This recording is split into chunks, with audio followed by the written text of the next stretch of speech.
শাকিল, একটু জানতে চাই, বেগম খালেদা জিয়ার সর্বশেষ যে খবরটি পেয়েছি তার অবস্থা অপরিবর্তিত। আমরা জানি যদি নতুন কোনো খবর পেতে হয়, যে ব্রিফিং এর কথাটি ছিল 1টার দিকে নাগাদ, সেটির জন্য অপেক্ষা করতে হবে। সেটি কখন নাগাদ হতে পারে একটু তথ্য আমাদের জানাবেন, এবং তার পরবর্তী চিকিৎসা যে ধরন সেটিও কিন্তু নির্ভর করছে এই মেডিকেল টিমের পক্ষ থেকে ব্রিফিং এর উপর।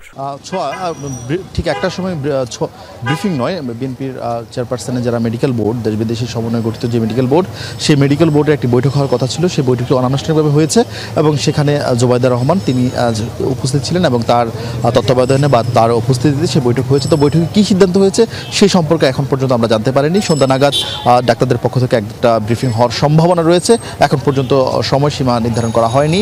এছাড়া বিএনপি মহাসচিব মির্জা ফখরুল ইসলাম আলমগীর খানিক বাদেই নয়াপল্টনে একটি অনুষ্ঠান রয়েছে, সেই অনুষ্ঠানে তিনি বিএনপি চেয়ারপারসনের স্বাস্থ্যগত নানান বিষয় নিয়ে তিনি কথা বলবেন।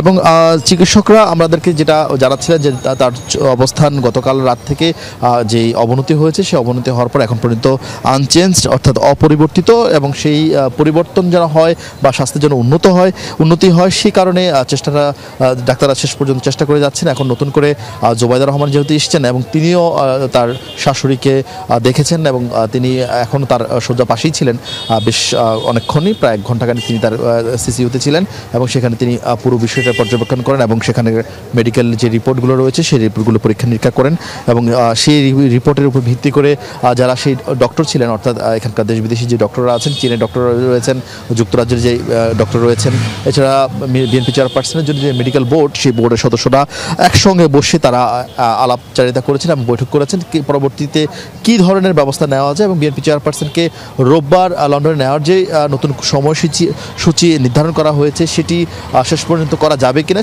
নিয়ে আলোচনা হচ্ছে এবং তার পরিস্থিতি যেন উন্নতি হয় সেই কারণে কি করণীয় সেগুলোই মূলত এখন সেগুলোই ঠিকঠাক করা হচ্ছে। আমরা একটু, আপনি জানেন যে বিএনপি চেয়ারপারসনের পুত্রবধূ ডাক্তার জোবাইদা রহমান 11:15টার সময় তিনি কিন্তু বাংলাদেশে এসে পৌঁছেছেন এবং তার এই আশাটা পুরোপুরি কভার করেছেন আমাদের সহকর্মী তানজিম শাফিন। একটু জানতে চাই, যখন জোবাইদা রহমান এসেছিলেন তখন তাকে কারা ওইখানে অভ্যর্থনা জানিয়েছেন এবং কি দেখেছিলেন? আসলে আরিফিন, ডাক্তার জোবাইদা রহমানের বাংলাদেশে এই সময় আসাটা যেমন বিশেষ প্রয়োজনে, তেমনি অনেক উৎকণ্ঠার জায়গায় তিনি একটি আশার আলো হয়ে এসেছেন এমনটি বলা চলে। তো এখানে আমরা দেখেছি যে নেতাকর্মীদের যে আগ্রহ ছিল তার ভিত্তিতে দল থেকে আগে থেকে নির্দেশনা দেওয়া ছিল যে অতিরিক্ত লোক সমাগম করে যেন এখানে তার আসার যেই পথ সেখানে বিঘ্ন ঘটানো না হয়। তো সেই নির্দেশনাটি নেতাকর্মীরা অনেকটা অনুসরণ করেছেন এবং আমরা সেই অনুযায়ী আসলে ব্যবস্থাপনার ক্ষেত্রেও বিষয়গুলো দেখেছি। আমরা দেখেছি যে ডাক্তার জোবাইদা রহমান 10:43 তিনি বাংলাদেশে অবতরণ করেন বাংলাদেশ বিমান একটি ফ্লাইটে এবং এরপরে তাকে সেখানে এয়ারপোর্টে ছিলেন ডক্টর বিলি ছিলেন, তার সঙ্গে দেখা হয়েছে কিনা? রিচার্ড বিলির এই যে তিনি 3 ডিসেম্বর এসলেন, আসার পর থেকে তিনি এখানে আসলে তার চিকিৎসা ব্যবস্থাপনা পুরোপুরি পর্যবেক্ষণ করেছেন। তো সেই বিষয়ে তিনি একটি ব্রিফ দিয়ে গেছেন ডাক্তার জোবাইদা রহমানকে এবং তিনি সেটি আসলে চিকিৎসার যে বিষয়গুলো সেখানে এই বিষয়গুলোই বেশি প্রাধান্য পেয়েছে। এরপরে কিন্তু রিচার্ড বিলি চলে গেছেন, তাকে এর পরবর্তী তার বড় বোন শাহিনা খান জামান ছোট বোন এবং তার স্বামী আমরা দেখেছি যে এসেছিলেন এবং বিএনপি চেয়ারপারসনের একান্ত সচিব এবং আব্দুল সাত্তার তিনিও উপস্থিত ছিলেন সেখানে।